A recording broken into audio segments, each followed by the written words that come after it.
Hello everyone, welcome back to the channel. It's been well over a year since my last processing video with SIRIL. As many of you are aware, SIRIL has gone through some pretty major changes since that last video, most notably with the interface. Looks completely different, and I have to say it's for the better, so well done, SIRIL. What you're about to see in this video is my very best attempt at showing you the best and simplest way to get the highest quality astro images without hours and hours and hours of effort. I also want to mention that these are the techniques that I currently use as well. They aren't dumbed down in any way or sanitized. They don't require special plugins or extra programs. It's just SIRIL and Photoshop. So thank you all so much for being patient with me and uploading this video. It's been a long time coming. And without any further ado, let's get into it.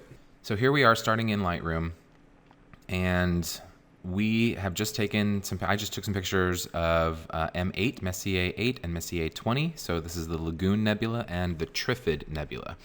And before you get started in the processing and the stacking and all that garbage, it's better if you, actually it's not better, it's absolutely essential that you split all of your different kinds of files into their respective folders. It's the only way that the stacking program that we're going to use is going to be able to make sense of all of the images that you have. So when I import my images, I import them obviously into one folder using Lightroom, but then as I am going through all the images, I am taking out some of the images that may have like egregious satellites, or maybe they're out of focus, all the test shots, all that kind of stuff I'm just getting rid of. Now this one you can see is a little off, but it's got some satellite passing through it. Now that did not show up in mine in the final stack, so your mileage may vary with that, but essentially what you want to do is just go through all these and just make sure that there's nothing really crazy wrong with any of them. So I've gone through all of them. They all look pretty good. Again, these are my lights folders. I have a folder for flats, I have a folder for darks, and I have a folder for biases. Now, there's two schools of thoughts of this. The easiest way to process your astro images is literally just to use lights. So if you want to use lights, that's fine. If you want to use lights and darks, that's fine also. But the better astro images out there are going to use biases and flats. If you don't know what those are, check out the calibration video. It's in the card in the top right hand corner. The easiest way for you to acquire flats images is to use something like a tablet or something like this. This is the one that is highly recommended on all of the forums and whatnot for astro stuff. It's just a LED tracing table illuminated from all sides, so it's really even light. It's pretty large and it's pretty inexpensive also. So I'll put a link to this in the video description below if you're interested in that. Again, flats are going to help with the uneven light distribution or gradients in your image. So if you're struggling with that with a DSLR or even an astro camera, this is going to help, and this is probably the easiest and cheapest way for you to acquire your flats. Okay. So that's that. We have all our images. They are all in their respective folders. And now what I'm going to do is I'm going to put them onto my desktop. I want to make this process as fast as possible. And all these images are not on a very fast drive. They're on like an old spindle disk. So I want to put them on my desktop because my desktop has a much faster drive for me to use to process. So what I'm going to do is I'm going to right click on any one of these images in this main folder here. And I'm going to go to, where is it? Show in Explorer. And I'm going to minimize Lightroom here. And you'll see I already have it up here. But what I'm going to do is I'm going to just take this folder with all of those images. So what is that? 8-3. I'm going to take that and I'm going to drag it onto my desktop. And then I can close this. When I open this up, you'll see that it's exactly the same as it was. It's all my lights, darks, biases, and flats. If you don't know how many to take, again, there's a video on that, the calibration frame video that talks about like how many you want. to take and how to do them or how to acquire them.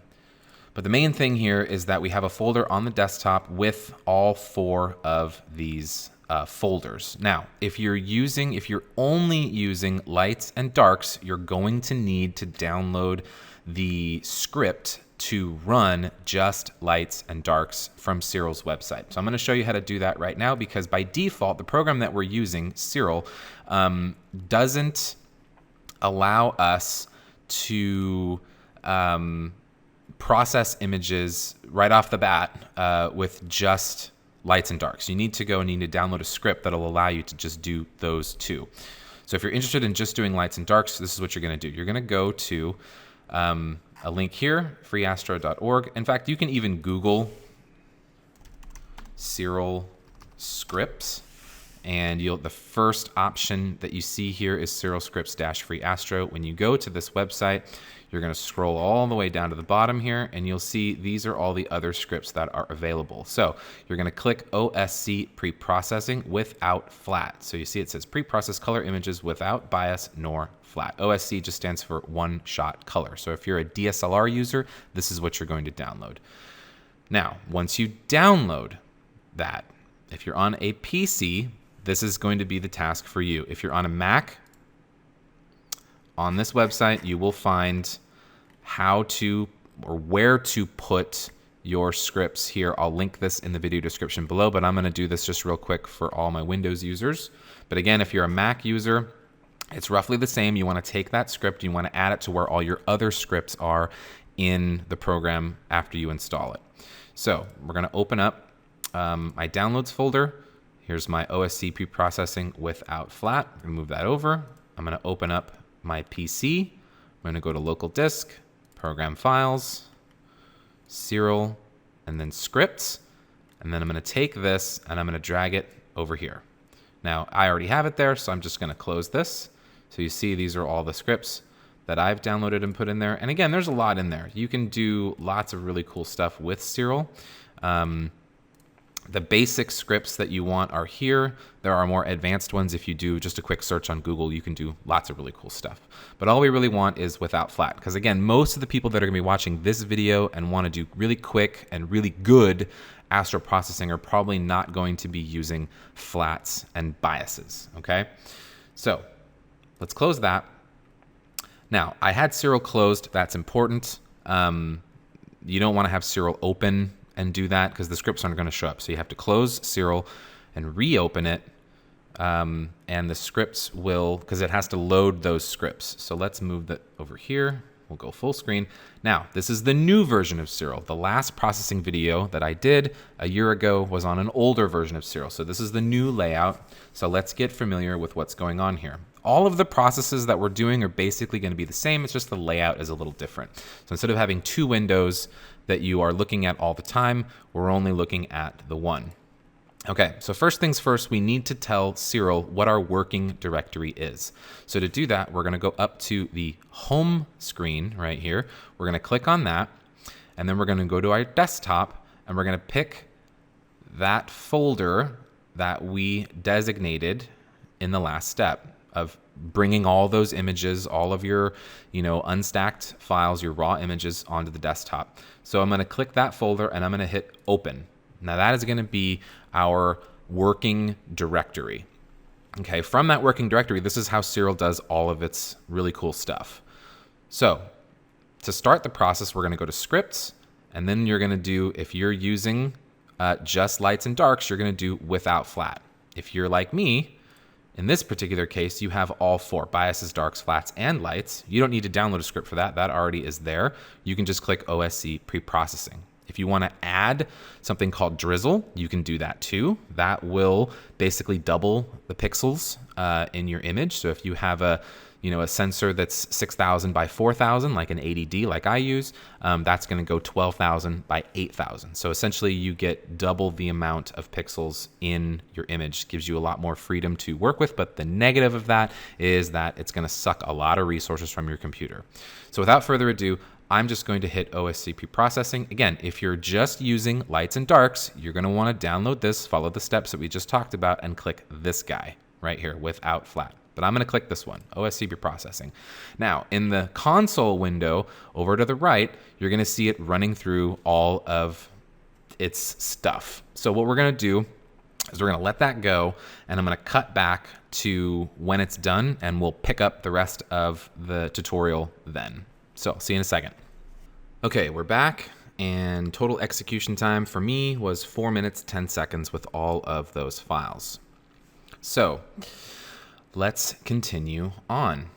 Next thing we want to do is we want to open the result that it created. So since we put that folder on the desktop and we made that our working directory, so M20-M8, all of the work that's going to be done is going to be put in there. So I'm going to hit open, and then you'll see that there's a whole process file here that has all the work that was done. So all the conversion of everything and all the stacking and all that garbage, that's in there. But we want the result.fit. So FIT, by the way, is just a, it's kind of like an Astro-specific file format. So only to be used with programs like this. You won't be able to open this in Photoshop. So we got to do some pre-processing here in SIRIL before we get to the more fine adjustments, the tweaking to get to your liking, the creative stuff in Photoshop. So let's open this up.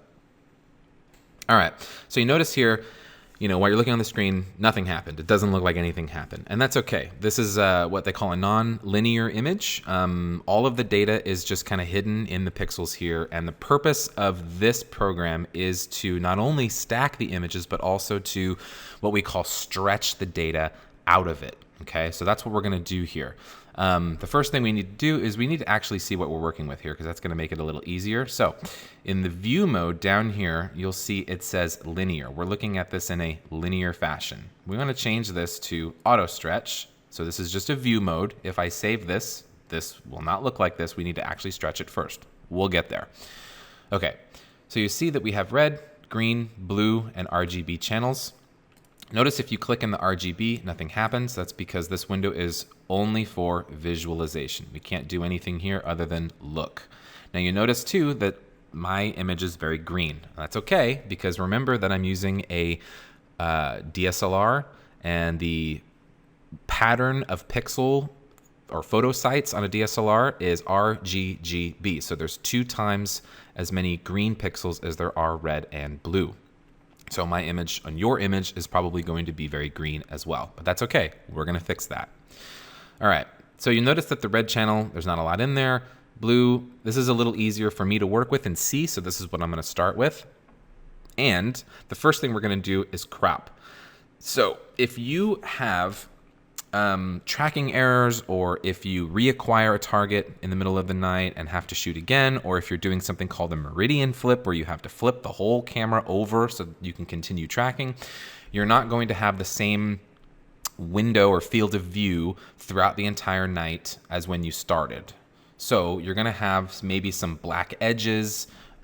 Basically, all that's going to do is going to confuse the software. So we need to crop out everything that doesn't match, essentially, when it's stacked, okay? Now, with my particular image, I don't really have that issue, but I'm gonna do it anyway because you may have a problem with that. It might not stack the whole thing, equally, and that's okay, because it's almost impossible with little tracking mounts to get perfect, guiding and perfect alignment of all these stars in one go, okay? So we're gonna crop first just to get rid of anything that might confuse the software. And to do that, you have to be in one of these 3 windows here, red, green, or blue. I'm gonna choose blue, and I'm just going to click and drag all the way across the image like this. That should be enough to get rid of any, extra pixels over here that, didn't overlap or anything like that. So we have our little green box. I'm going to click in here, and I'm going to click selection and 3:2 because that's the ratio that I want to use. And I'm going to just come in a little bit on all the corners here, and we're going to make sure that we crop out the edges. Again, this is very important. If you don't do this, it will confuse the software. So please do. Once we have our ratio and our crop set, we're going to right click again, and I'm going to hit crop. And that's going to crop the image. I'm going to click over here to this button, which is our Fit to View button, and it's going to go back to this. If you want to zoom in and zoom out very easily, on a PC, if you hold down Control and use your mouse wheel, you can zoom in and zoom out. You can also move it around like this, like you would in Photoshop. On a Mac, that would be the Command key. So if you hold down Command, you can zoom in, you can zoom out, you can move it all around. Hit this again, and we go back to Fit in View. Okay, so we've cropped it. The next step we're going to do is we're going to do something called background extraction. Now this is going to remove any gradients that might be present in the image. If you didn't take flat frames to calibrate gradients out, you will need to do background extraction, and we're going to do it right now. So we're going to go to RGB. You don't have to do this, but I like to see the effect on the full color image. Don't worry, we're going to change the color calibration in a sec, but first we need to do background extraction. So after we're here, we're going to go to Image Process, Background Extraction. Move this over here so we can see a little bit better. And you see, we're just going to leave the defaults here and hit Generate. Now, what are all these little squares? These little squares on here, these green squares, are showing you where it's going to sample from to figure out if there is any gradient in the background. But what you need to do is you need to make sure that these green squares aren't on any nebulosity. So I am going to have to click over on blue to get rid of some of these. And if you want to get rid of them, you just right click on each one of these. So I'm going to right click on these where I think there's nebulosity. You can click on the other channels if you so choose to help your visualization, but I'm pretty confident I know where the nebulosity resides. So I'm just going to remove all of these little green squares from where I think the nebulosity is. Now that looks good. We're going to click back to RGB. Again, this is just for visual, and I'm going to click Apply. You don't need to click anything else other than that. It's going to run through. It's going to do its background extraction or gradient equalization, whatever you want to call it, and then it's finished. We can close this. Okay. Hopefully, if you haven't done flats, this is a much better improvement. Again, make sure that you don't have any one of those green boxes in any kind of nebulosity. If you're shooting a galaxy, again, make sure none of those green boxes are where the galaxy is. For this case, we got rid of them, the nebulosity. We're good to go. We should have a 100% or close to that even background. Okay, so no gradients whatsoever. All right. Next is we are going to color calibrate this. So the step we're going to do is we're going to go up to Image Process, Color Calibration, Photometric Color Calibration. Now, this is a very nice automatic way to get rid of any color gradients that you have. So, or to make the color, it's basically like auto white balance, essentially. That's what color calibration is, or photometric color calibration is. We don't have to do anything crazy or special. All we need to know is a few things, like the pixel size of your sensor, which if you're shooting with a DSLR and you're shooting RAW, you should just be able to hit Get Metadata from Image. If you're using a telescope, i.e. a lens that is not electronically connected to your camera, you will need to know the focal distance of your telescope. If you're using a camera lens, there's a chance that when you hit Get Metadata from Image that you're going to get the focal distance also. This is the focal distance of the lens only, not the focal distance when you add math for, a crop sensor or a micro four thirds or anything like that. It's just the focal distance of the lens. So 100 millimeter lens is a 100 millimeter lens, no different. Okay. So mine happens to be 360. Again, if you get numbers when you hit Get Metadata, those are the numbers you should use. Now we need to figure out what to calibrate it against, okay? So in the image parameters field up here, I'm gonna type in LAGOON for Lagoon Nebula, and I'm just gonna hit return on the keyboard or click find here, and you'll see in the Simbag catalog, we have the Lagoon Nebula, and that's fine. You don't need to click anything else other than okay. And now SIRIL is going to look in the Simbad catalog online for color reference points, and then it's going to adjust the color in this image to match a set of established norms of color for this region of space. And there we go. Okay, so we can close this And now we're done with color calibration. Okay, so now that we've got that out of the way, the next thing we need to do is actually stretch the image. We haven't done that yet, even though we see what looks like a very nice image on screen. If we save this, it will look just like this when we save it. We need to stretch it first. So that's the next step. So you're going to change your view mode from auto stretch to linear, and this is what you're going to do.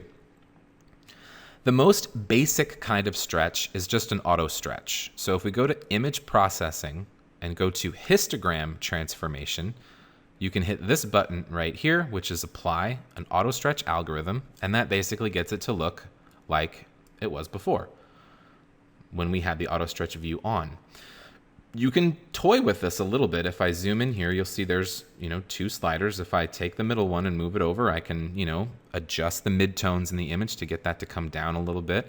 If I want to clip the blacks a little bit, I can move this right or the leftmost one over, like so, or maybe a little bit more. It's a little touchy. There we go. So I could get it to look like this if I wanted to. And then I could hit apply, and I would be done with stretching. I could move on to the next step. However, if you want to do a little bit better of a job, we're going to do something a little differently. So I'm going to hit close here.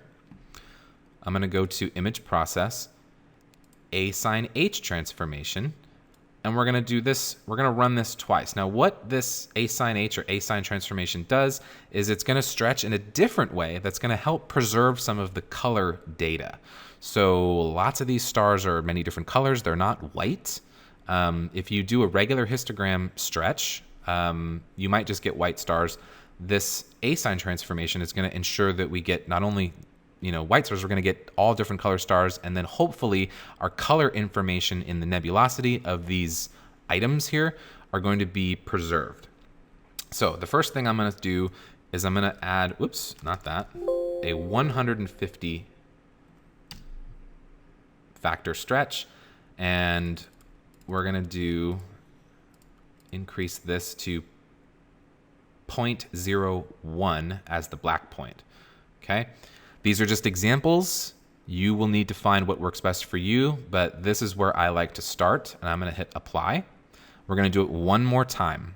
Again, the numbers here are just examples. So we're going to go back up to image process, assign transformation.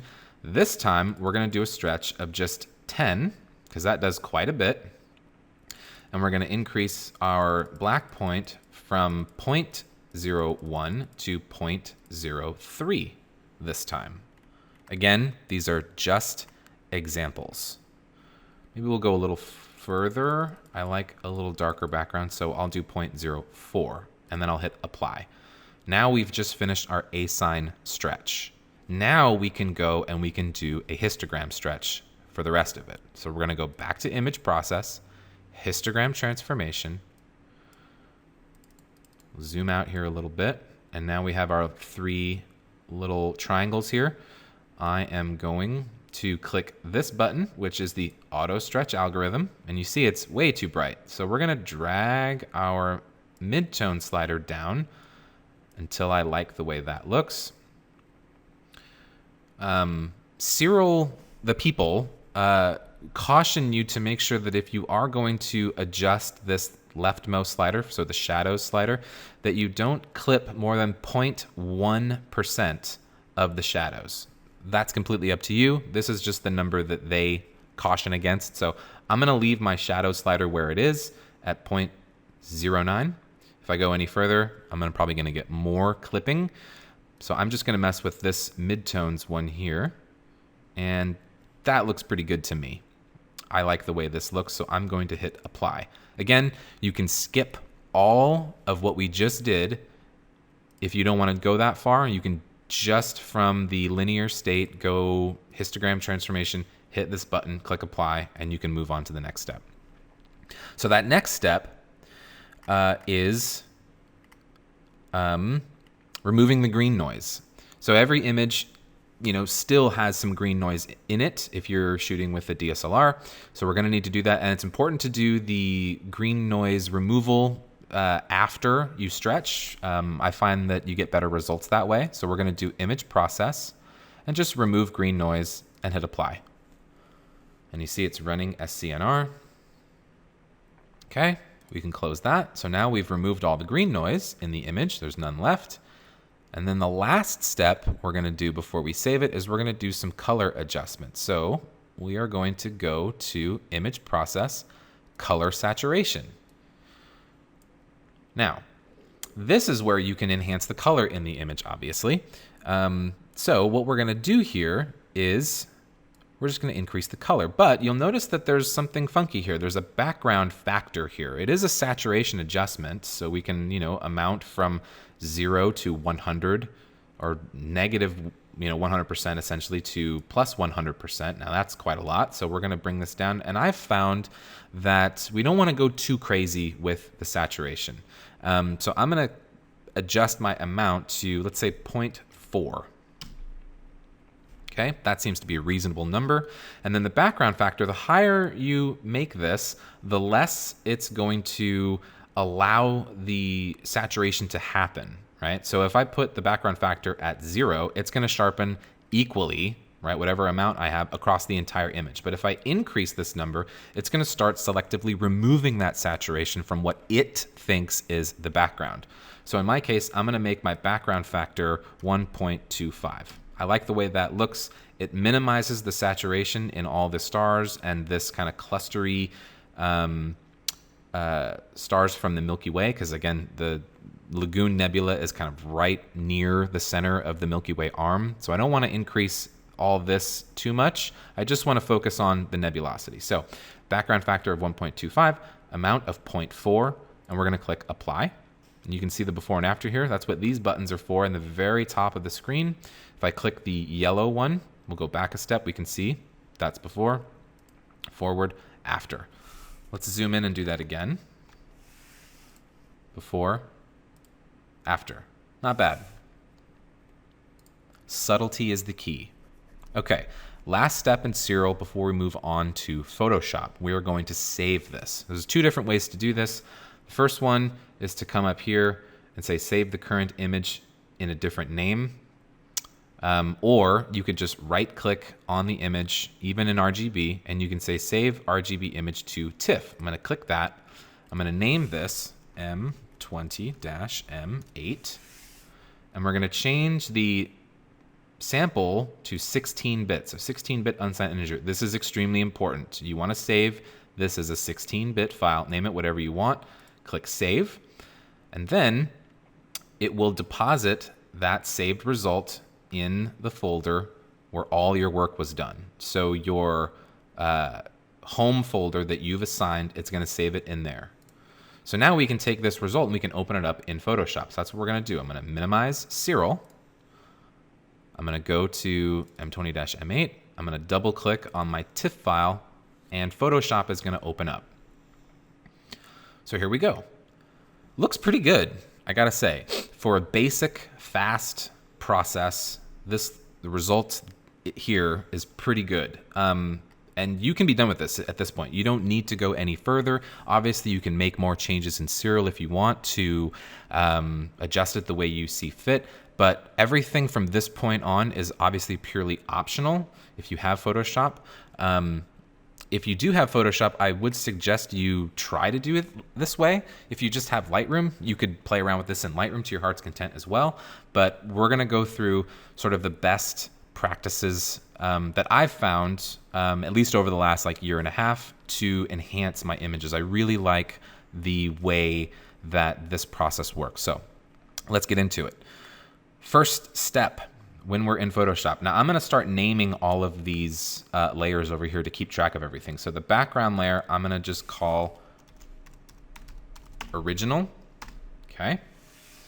And we are going to duplicate this. So Control J or Command J on a Mac, and you see that we have our original copy. I'm going to turn the visibility off on this original layer. We're going to save that to the very end so we can see a before and after. But this also ensures that if you screw up at any time, you can go back to the original, and you have something that's the final process from SIRIL. Okay, so this is an unprocessed or unphotoshopped, I guess, portion of the image. So we're going to leave that invisible. We're going to work with the first layer here. All right, so the first step is to do noise reduction. So what we're going to do is, well, we don't want to reduce the noise in the areas where there's detail. We only really want to reduce the noise in the background here. You can see that's pretty bad. It's a lot better than it would have been if we just shot with lights. So lights, darks, flats, and biases got us to this step. We're going to take it a step further. So we're going to select that original copy layer. We're going to go to Select, Color Range, and we're going to choose Shadows from this list. Now I'm going to back out a little bit here. If your screen doesn't look like mine, you're going to want to click Selection Preview and put it in grayscale. Typically, most people that have never done this before, this is what you're going to see, this little window here that's black and white, and then you'll see the whole image and nothing really changes here. You're going to change this to grayscale, and that's going to get you an image that looks like this. So shadows, fuzziness and range here is about 50-50. If you zoom in here, look at this. The white areas of the image are portions of the image that we're going to remove the noise on. The black portions of the image are portions that aren't going to be selected. So I want to get as much of that background as possible with as minimal amount of stars and nebulosity as possible. So this is going to change. The fuzziness and range is going to change based on your individual images. If I lower the range here, let's say to 25, we get more pixels, I guess, in our selection. We don't want that, so we're going to back that off to 50. And then the fuzziness, again, like you get more or less depending on the numbers you grab. So let's increase this to, let's say, 75 for this particular example, and we'll just grab a little bit more. No, actually not more. We want less. Let's do 25. Yeah, that's pretty good. Maybe let's do 40. Okay, I like the way that looks. So we got all the background, none of the stars. Most of the nebulosity is not included in this too. So I did 40, 50. Again, these numbers will change. Don't assume that these numbers are going to work for you. And hit OK. Now we have a selection of all of the darker pixels in the image. And you can hit Command J again.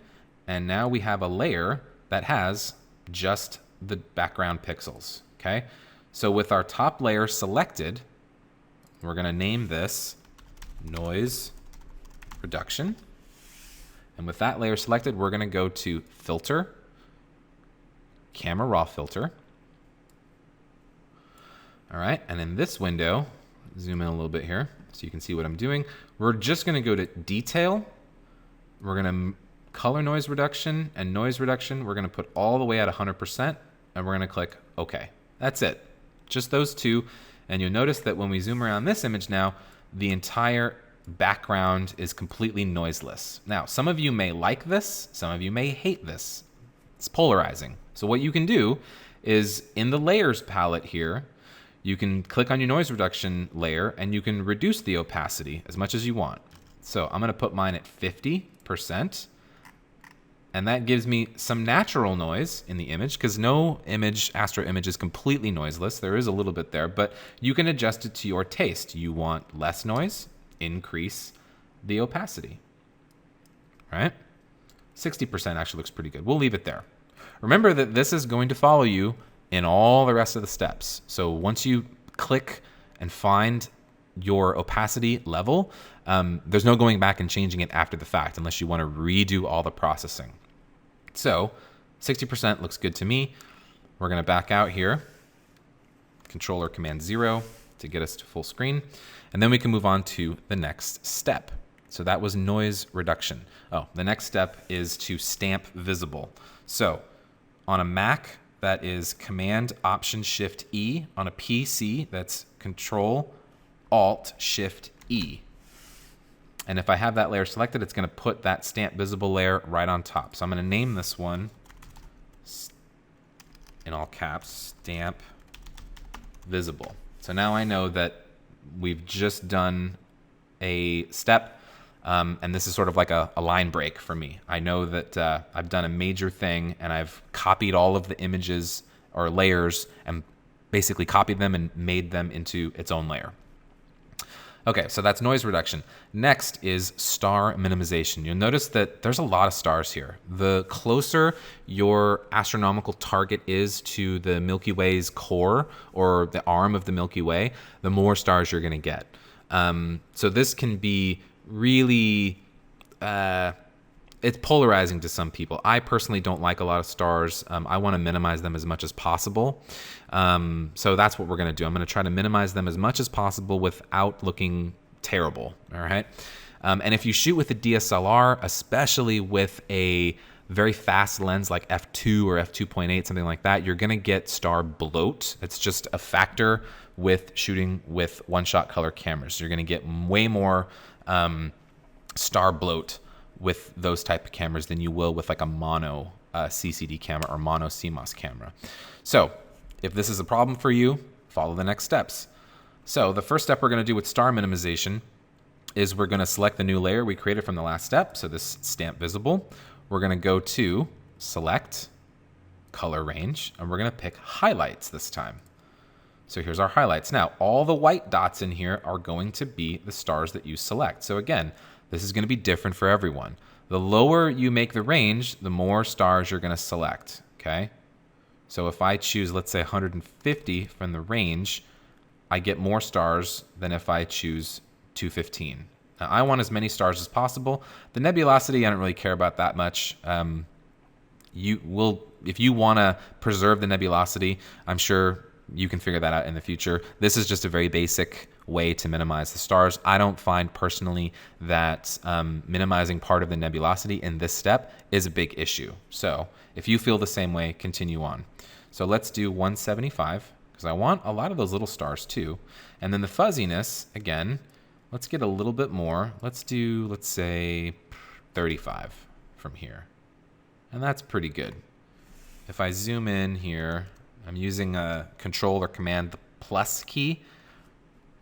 That's pretty good. I got a lot of little stars. I got a lot of big stars. And then some of the nebulosity. Again, that's fine with me. I'm going to click OK. And now you can see that even though we did select the stars, we didn't get all of them. If you run a minimization on this, you're still going to see this halo in the steps afterwards. So we want to make sure that we get the star and the halo outside, okay? So this is what we're going to do. With the marching ants visible here, we're going to go up to select, we're going to go to modify, and we're going to go to expand. So again, this number is going to be different for you as well. If you have more pixels in the image, you're going to want to expand by more pixels. If you have less pixels in the image, i.e. a smaller megapixel count, this number is going to be smaller. I'm going to use 4 as a baseline, and you can see we got a little bit more we can go here. So I'm going to increase this again. Let's go back a step, Command Z, select, modify, expand, and let's try 6 pixels and click OK. All right, that's better. We're going to just leave it there because I think we have more than enough with all these other little stars also. So 6 is good, but that's not enough. We also need to feather this so that it blends more seamlessly.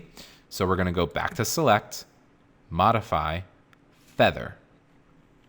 And we're going to feather by half of the amount that we chose in the last step. So if you chose to expand the selection by 6, you're going to feather the radius by 3.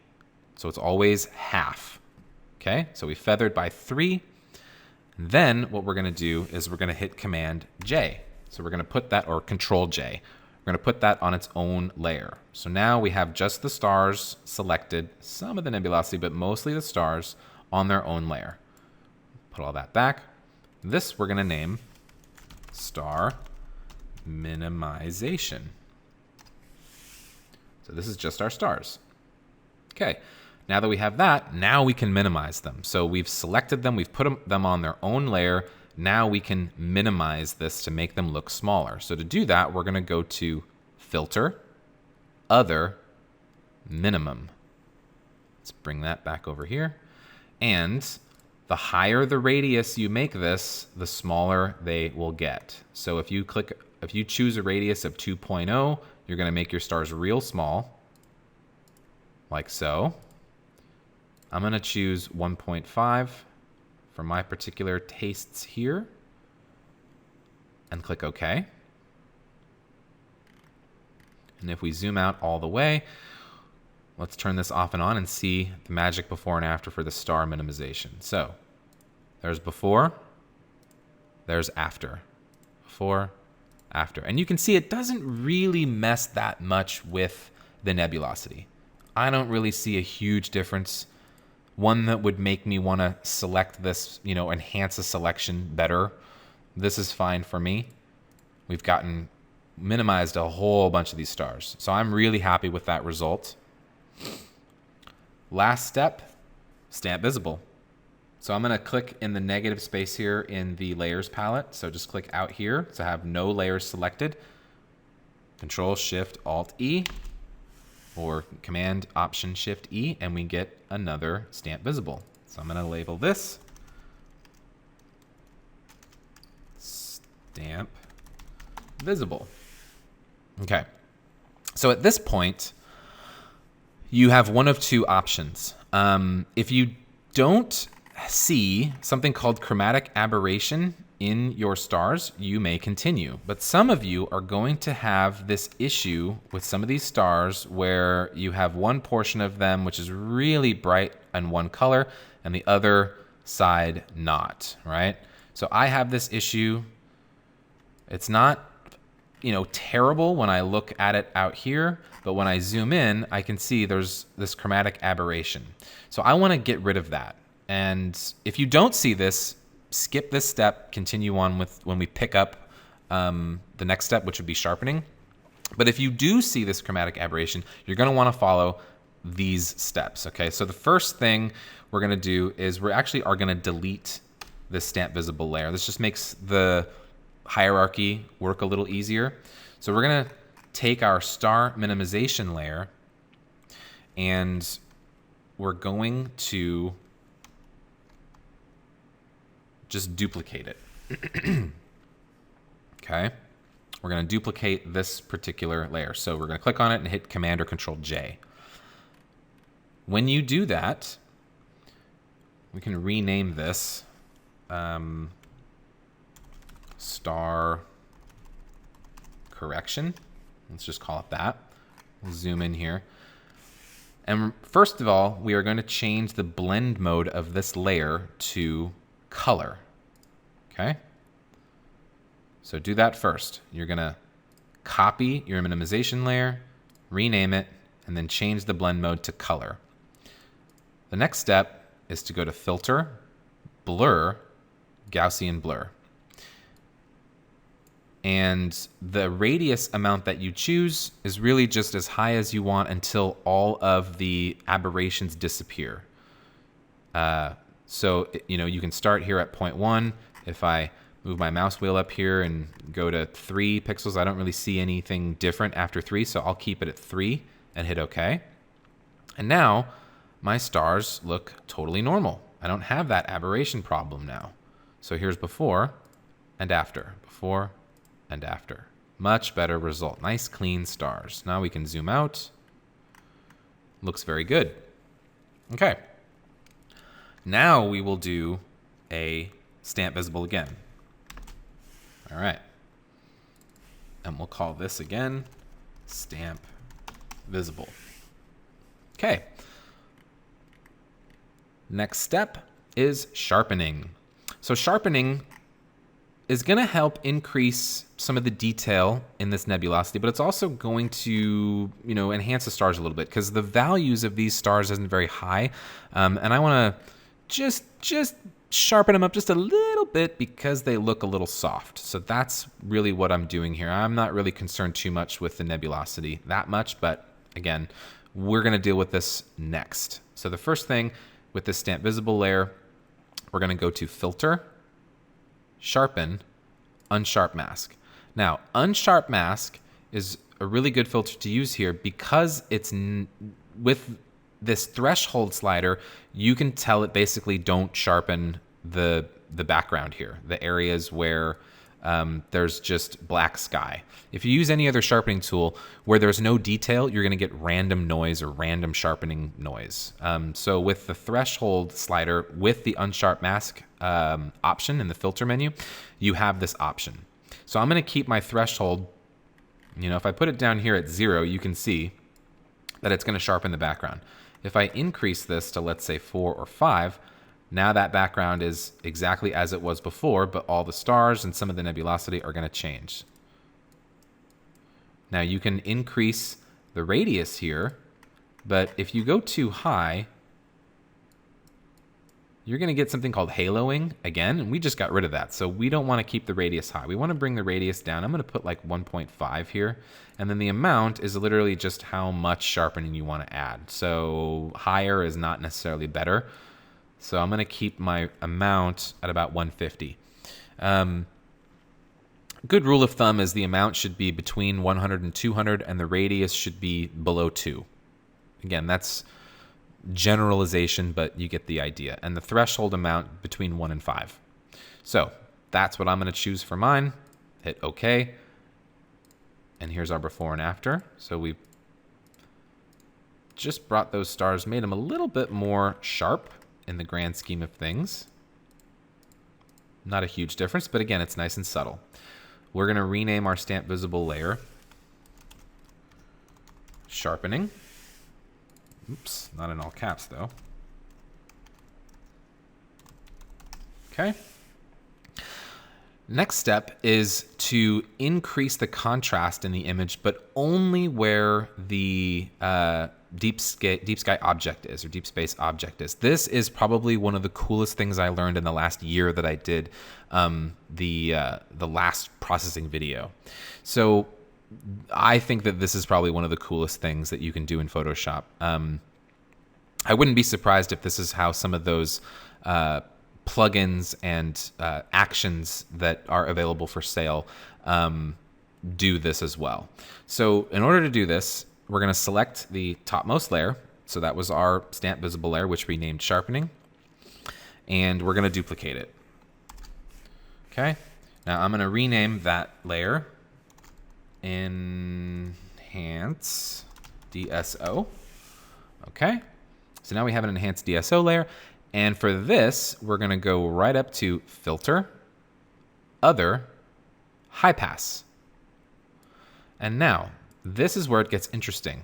Normally, you would never use a high pass filter if you're familiar with using high pass filters for sharpening this high. You would usually keep the amount very low, but we're not doing that. We're increasing contrast, not sharpness. So a good rule of thumb for this is to have the, because we're trying to increase the nebulosity. So you can have your radius anywhere between 5 and 30. So if I put this at 30, you can see that where the nebulosity is, I'm getting a lot of, enhanced contrast here.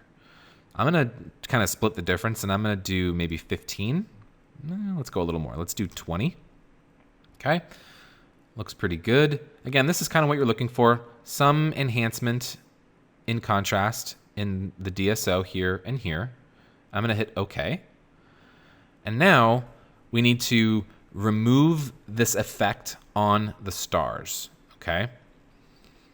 Because we don't want to, enhance the contrast, but the stars are still in there. You can see the stars have halos around them. That's going to look really terrible. So we need to remove the stars and the bright areas from this enhancement.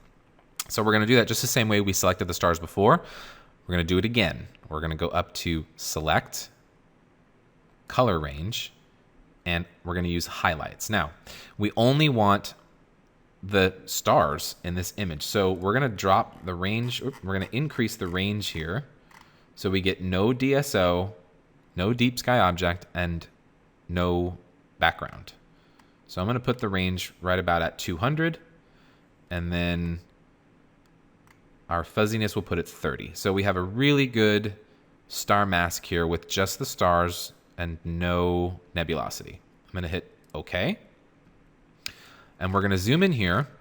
And again, just like we did before with getting the stars, we didn't get all the star here. We want to expand the selection to grab that kind of coma or star bloat, if you will, or kind of halo around the star as well. So we're just going to expand this selection and then feather it. So again, we're going to go right back up to Select, Modify, Expand. We don't need to go quite as far as 6, so I'm going to do 4 this time because we did minimize the stars. So that looks really good. We got all the stars. Can assume all the other ones look the same. So we got that halo in there as well. We'll go back up to select, modify, and feather. Now we used 4 in the expand part, so we're going to use 2 in the radius part. Again, when you expand by 1 number, the feather is always going to be half. Hit OK. We feathered it. And now we're going to hit Command or Control J again. Now this is just our, whoops. So now that we've feathered it, we are going to basically hide the stars now. So the last step is to go up to Layer, Layer Mask, Hide Selection. Now we've hidden the stars from this enhancement, okay? But we have to change the blend mode from normal to soft light. So now when we zoom out here, we turn this off and on, we can see the effect on just the nebulosity. So let's zoom into the Trifid Nebula here and see what we did. Bingo. Again, just the nebulosity is touched. There's some slight contrast enhancement around the image, but it's not nearly enough to cause, you know, your eye to wander. So we're just getting that nebulosity. It looks really good. Let's go over to the Lagoon Nebula. Zoom out a little bit so we can see it all. There's before and after here. Awesome. All right, and that's our enhanced DSO. Last step, stamp visible. Control Shift Alt E or Command Shift Option E. And then here's our final. Now at this point, if you didn't want to do anything else in Photoshop, you could save this and you could open it up in Lightroom. I generally do that. I will make tweaks and whatnot in Lightroom because basically all that's left to do or all that you want to do is maybe just make some contrast adjustments or maybe dehaze or something like that. Maybe lower the blacks down to kind of, get your background a little darker. All that stuff can be done either in Lightroom or in Camera Raw filter. So once you do those kind of steps, you're basically done. So just to give you an example of what's possible after this, once you do all the things we did before, is just to make some small enhancements. So if you're not a Lightroom user, you can go to Basic here. Maybe we'll drop the blacks down a little bit. Maybe we'll increase the dehaze amount a little bit. Maybe we'll increase the vibrance or saturation a little bit. Maybe both. Yeah. Pretty good. And then we can hit OK. Now, what I don't like about this is that now this is burned in. This is done. I can't undo this. So that's why I prefer to not do this particular step in Photoshop and do it in Lightroom where it's more non-destructive. Once I save this image the way I work, it's over. So my preference is to flatten this and then import it into Lightroom. So if you want to save all these steps, by all means, just go up to File, Save. And you can leave all the defaults here, so no image compression, all this stuff, and hit OK, and hit OK. And it will save your TIFF with all these layers. If you're like me, you don't really care about all these layers, so you can go up to Layer and Flatten Image. And then we can save a copy as a TIFF. And you can do it that way. And then when you're in Lightroom, you can adjust this image basically non-destructively as you see fit. And that's the way I like to do it because I may want to readjust this image, just tweak it a little bit, maybe adjust the color or, the white balance or maybe some of the contrast, but I want to do that non-destructively. So I'm going to do it in Lightroom. And that's it. That is how to go from this image, which came out of SIRIL, not bad, all the way to this.